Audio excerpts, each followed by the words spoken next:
नमस्कार, स्वागत है आपका सागर कोचिंग सेंटर भगवानपुर में। मैं हूं श्रवण कुमार सागर। आज के इस वीडियो में हम आपके लिए लेकर के एनएमएस एग्जाम पेपर 2024 के लिए मॉडल क्वेश्चंस पेपर, तो जिसका भी एग्जाम 2024 में होने वाला है, तो इस वीडियो में हम आपको बताएंगे कि किस टाइप के क्वेश्चंस आपको एग्जाम में पूछे जाएंगे ताकि आप उसका बेहतर तैयारी कर सकें। तो चलिए आज की वीडियो को शुरू करते हैं। तो यहाँ पर देखिए क्वेश्चन थोड़ा सा अब जो है अलग लेवल का पूछा जाता है, तो इसमें आप सिर्फ अगर रटते हैं तो आपका काम नहीं चलने वाला। आपको जो है यहाँ पर कॉमन सेंस का प्रयोग करना पड़ेगा, यानी दिमाग लगाना पड़ेगा, तो आप उत्तर दे पाएंगे। यानी कि आपको पढ़ना भी है, समझना भी है। तो यहाँ पे पूछा गया, जैसे पहला क्वेश्चन है, सत्ताधारी जिसको बहुमत दल भी कह सकते हैं, तो बहुमत दल के विधायक अपने नेता का चुनाव करते हैं, वो कहलाता है। तो सीधा सीधा इस क्वेश्चन में क्या पूछा गया, विधायक किसको चुनता है। ठीक है, विधायक किसको चुनता है, तो आप जानते हैं विधायक किसको चुनता है, मुख्यमंत्री को चुनता है ना। इसी तरह से सांसद किसको चुनता है, बताइए, सांसद किसको चुनेगा, तो प्रधानमंत्री को चुनता है। ठीक है, सांसद किसको चुनता है, प्रधानमंत्री को, और विधायक मुख्यमंत्री को। अगला प्रश्न देखिए किस तरह से पूछा गया है। पूछा गया, सरकारी प्राथमिक स्कूलों में दोपहर का भोजन जिसको एमडीएम कहते हैं, यानी मिड डे मील, भारत में सर्वप्रथम किस राज्य में प्रारंभ किया गया, है ना। यानी मिड डे मील का प्रारंभ जो है भारत के किस राज्य से हुआ था। तो कई बार इसका आंसर हम बता चुके हैं लाइव क्लास के दौरान। तो इसका आंसर क्या हो जाएगा, तमिलनाडु, है ना। तमिलनाडु में सबसे पहले ये शुरू किया गया था। उसके बाद देखिए अगला प्रश्न है, टेलीविज़न का आविष्कार किसने किया।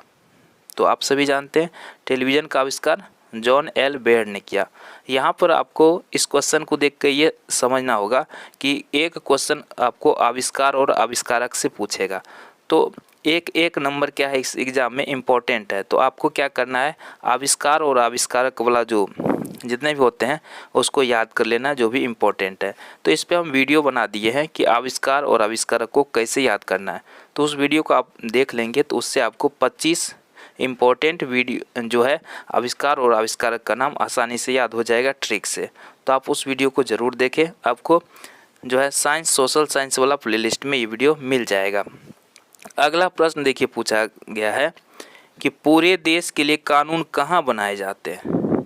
तो आपको ये समझने वाली बात है कि कानून कहाँ बनता है, कानून कहाँ बनेगा, संसद में बनेगा। ठीक है, तो ये याद रखने वाला बात है यहाँ पर। अगला प्रश्न देखते हैं, यहाँ रबी की फसलों के समूह की पहचान कीजिए। तो एक क्वेश्चन 100% आपको इससे पूछता है। तो इसमें आपको क्या याद रखना है, क्या समझना है कि फसल 3 प्रकार के होते हैं। फसल कितने प्रकार के होते हैं, 3 प्रकार के। कौन कौन होता है, जैसे पहला होता है रबी फसल, क्या होता है, रबी फसल। दूसरा क्या होता है, दूसरा होता है खरीफ फसल।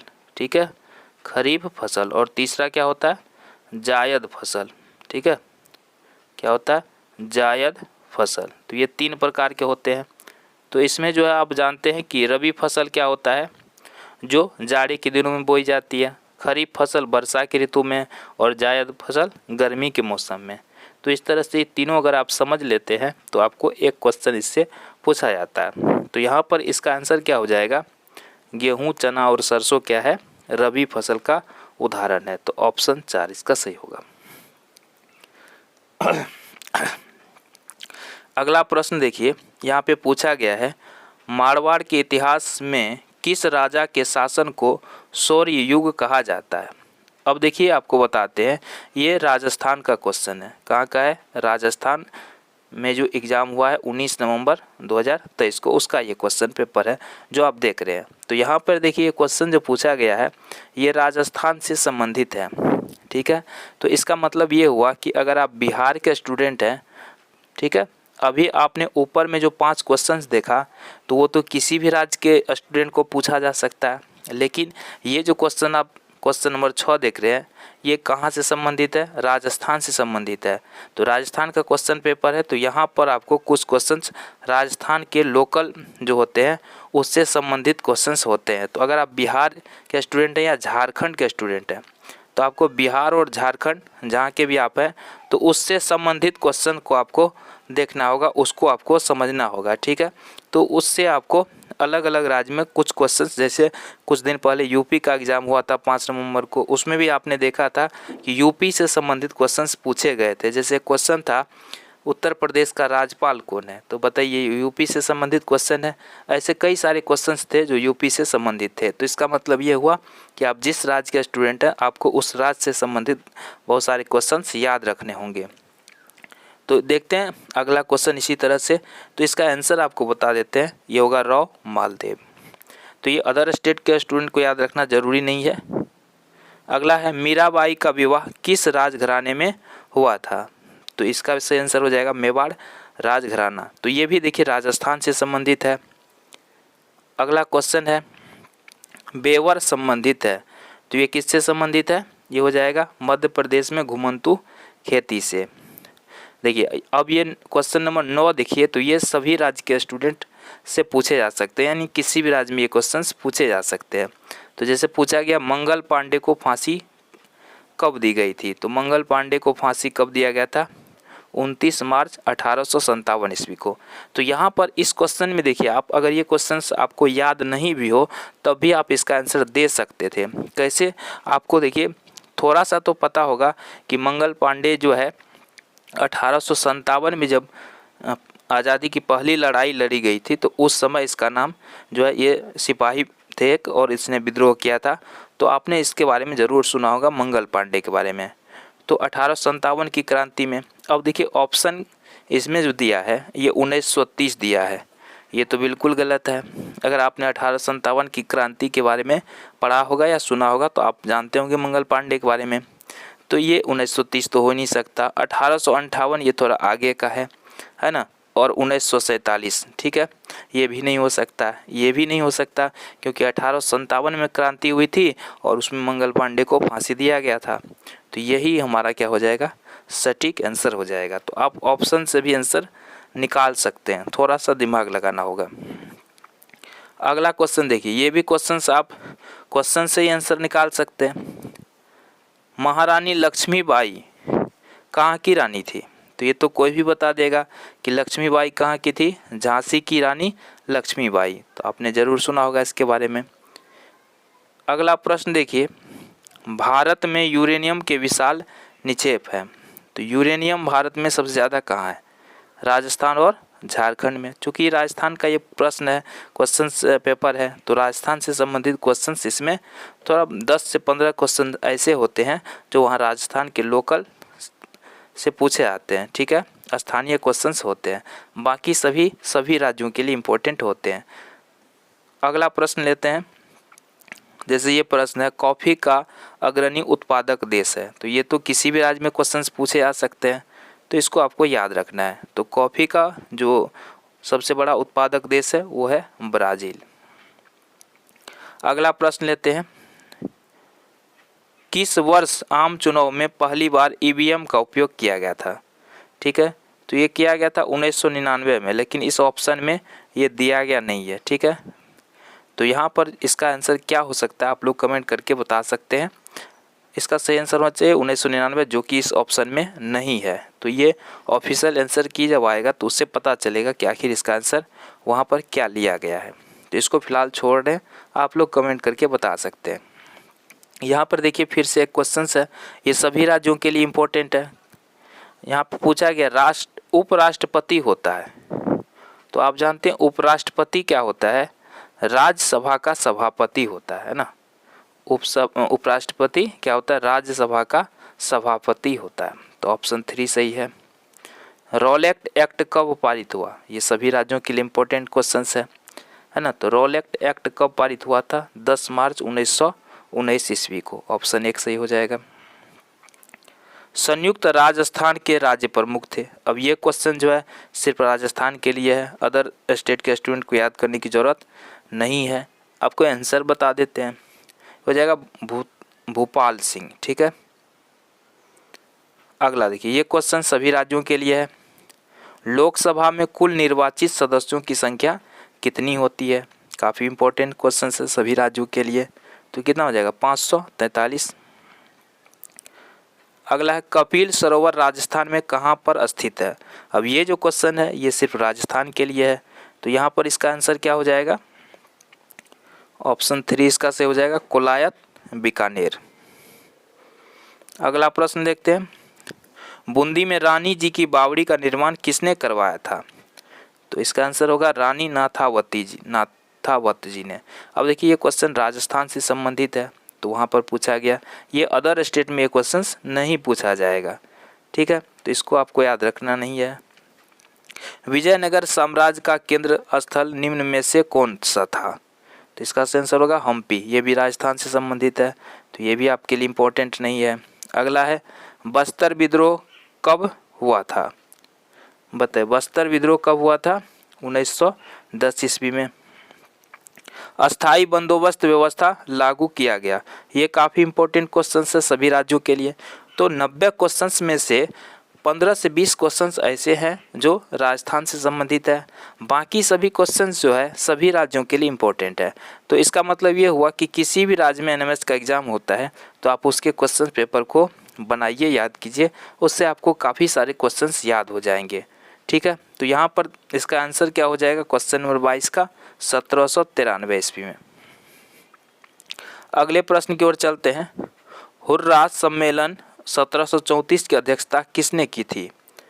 तो यहाँ पर ये सभी राज्यों के लिए इम्पोर्टेंट है तो इसका आंसर क्या होगा? तो इसका आंसर होगा आपको मेवाड़ के राजा जगत सिंह द्वितीय, ऑप्शन 1 इसका सही है, ठीक है। तो ये हुर्रात सम्मेलन राजस्थान में हुआ था तो कर सकते हैं ये क्वेश्चन राजस्थान से संबंधित है तो नहीं भी पूछा जा सकता अदर स्टेट में। वृहत राजस्थान का गठन कब हुआ? 30 मार्च 1949 ईस्वी को, ये भी राजस्थान से संबंधित क्वेश्चन है। अगला फिर देखिए फिर राजस्थान से संबंधित है तो आपको पहले ही बता दी 15 से 20 क्वेश्चंस आपको स्थानीय क्वेश्चंस होते हैं तो उस पर भी आपको फोकस करना होगा। राजस्थान का सबसे प्राचीन उद्योग है, क्या हो जाएगा? सूती वस्त्र उद्योग। अगला है रनकपुर का जैन मंदिर कौन से जिले में स्थित है? पाली जिला में है तो ये भी राजस्थान से संबंधित क्वेश्चन है। अगला प्रश्न लेते हैं, विश्व का एकमात्र वृक्ष मेला कहाँ पर लगता है? तो खेजड़ली में लगता है, ऑप्शन 3 इसका सही होगा। देखिए अगला प्रश्न है, राजपूतानों का कर्ण किस शासक को कहा जाता है? ये भी क्वेश्चन है स्थानीय क्वेश्चन है, राजस्थान के लिए है तो ये हो जाएगा महाराजा राय सिंह को। देखिए ये क्वेश्चन सभी राज्यों के लिए इंपॉर्टेंट है। राज्य का संवैधानिक प्रमुख क्या कहलाता है? इसको तो आप अच्छी तरह से याद कर लीजिए। राज्य का संवैधानिक प्रमुख को राज्यपाल कहते हैं। जल जनित बीमारी का उदाहरण नहीं है, ये हो जाएगा मलेरिया। मलेरिया जल के कारण नहीं होता, ठीक है, बाकी सभी जल के कारण होते हैं। विश्व का सबसे बड़ा रेगिस्तान क्या है? सहारा मरुस्थल है तो ये सभी राज्यों के लिए इम्पोर्टेंट है। काजीरंगा वन्य प्राणी अभयारण्य ये असम में है, ये तो आप लोग को निश्चित रूप से याद होगा। अधात्विक खनिज का उदाहरण नहीं है, क्या हो जाएगा? पेट्रोलियम। अब यहाँ से जो भी क्वेश्चन है सभी राज्यों के लिए इम्पोर्टेंट है तो इसको आप याद कर लीजिए। अगला प्रश्न है, बॉक्साइट का सबसे बड़ा उत्पादक देश कौन है? ऑस्ट्रेलिया है। अंगूर उत्पादन का संबंध किससे है? विटीकल्चर से। सेरीकल्चर क्या होता है? रेशम उत्पादन से संबंधित होता है, ठीक है, और विटीकल्चर अंगूर उत्पादन से। चलिए अब विज्ञान के प्रश्न को देखते हैं। प्रश्न है, निम्न में से कीटभक्षी पादप नहीं है? तो अमरबेल के बारे में आप जानते हैं, ये कीटभक्षी नहीं है। मधुमक्खी एवं मरमर पक्षी में भोजन अंतर्ग्रहण की विधि है तो ये लोग कैसे भोजन करते हैं? चूस कर, है ना। मधुमक्खी फूलों का रस चूसती है और मरमर पक्षी भी। निम्न में से भेड़ों की भारतीय नस्ल नहीं है, ठीक है, क्या हो जाएगा इसका? एल्पेका। मानव शरीर का सामान्य तापमान 37 डिग्री सेल्सियस होता है, आप सभी को पता है। सफ़ेद कपड़े पर लगा हल्दी का दाग साबुन से धोने पर लाल क्यों हो जाता है? तो इसके पीछे क्या कारण है? साबुन का विलयन क्षारकीय होता है। क्रिस्टलीकरण उदाहरण है, किसका उदाहरण है ये? क्या हो जाएगा? भौतिक परिवर्तन का। अगला प्रश्न है, ध्रुवीय भालू में अनुकूलन नहीं पाए जाते हैं, ठीक है, तो ये हो जाएगा त्वचा के नीचे वसा की मोटी परत की उपस्थिति। चलिए अगला प्रश्न लेते हैं। क्वेश्चन नंबर 43 में, पवन का वेग बढ़ाने से वायु का दाब हो जाता है, क्या हो जाएगा? कम हो जाता है। किस प्रकार की मृदा का उपयोग बर्तन, खिलौने और मूर्तियों बनाने में किया जाता है? ये हो जाएगा मृन्मय मृदा, ऑप्शन 2 सही है। ऑक्सीजन की अनुपस्थिति में भोजन विखंडित हो सकता है, यह प्रक्रम किसका उदाहरण है? अवायवीय श्वसन का। मानव रक्त परिसंचरण तंत्र में धमनी व शिरा का रंग होता है, तो यहाँ पर क्या हो जाएगा, धमनी लाल रंग का होता है और शिरा नीले रंग की। चलिए अगला प्रश्न, पादप का जनन अंग होता है, क्या होता है? पुष्प। चाल ज्ञात करने का सूत्र क्या हो जाएगा? तय की गई दूरी बटे तय करने में लगा कुल समय। विद्युत बल्ब का प्रतीक, ये तो आप आसानी से बता सकते हैं, ऑप्शन 3 में है। विद्युत धारा के तापीय प्रभाव पर आधारित युक्ति नहीं है, तो यहाँ पे क्या हो जाएगा? LED light. निम्न में से खरपतवार नाशी है, ये हो जाएगा ऑप्शन 4। कृषि हेतु मिट्टी को भुरभुरा बनाने हेतु उपयोग में लाया जाने वाला औजार, तो यहाँ पर क्या हो जाएगा? कल्टीवेटर। मलेरिया का रोगकारक सूक्ष्मजीव कौन सा है? प्रोटोजोआ हो जाएगा। ठीक है, आगे बढ़ते हैं। दूध से दही बनाने में आप सभी जानते हैं लैक्टोबैसिलस का जरूरत होता है। स्वच्छ ईंधन क्या है? सीएनजी, काफ़ी बार आप लोग को बता दिए हैं। कोयले से प्राप्त उत्पाद है, कोयला से क्या मिलेगा हम लोगों को? ठीक है, बताइए जल्दी से कमेंट करके बताएं। कोक।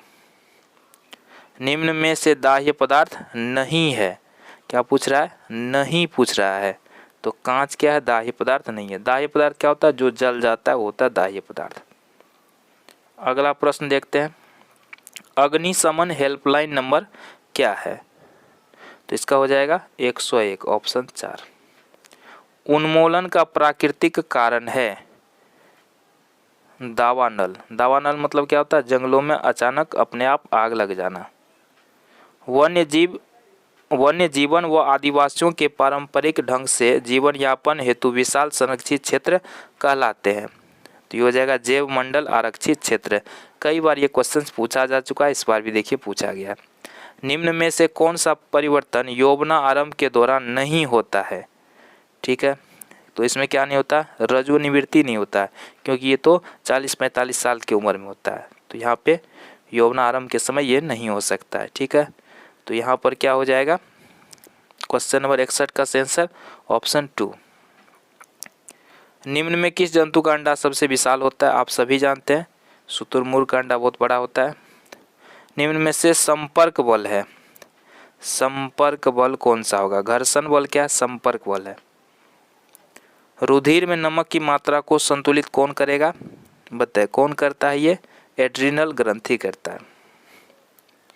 चलिए अगला प्रश्न है, कैरम बोर्ड पर पाउडर छिड़कने से घर्षण क्या होता है? कम हो जाता है। तो ये कई बार पूछा गया क्वेश्चन है ना।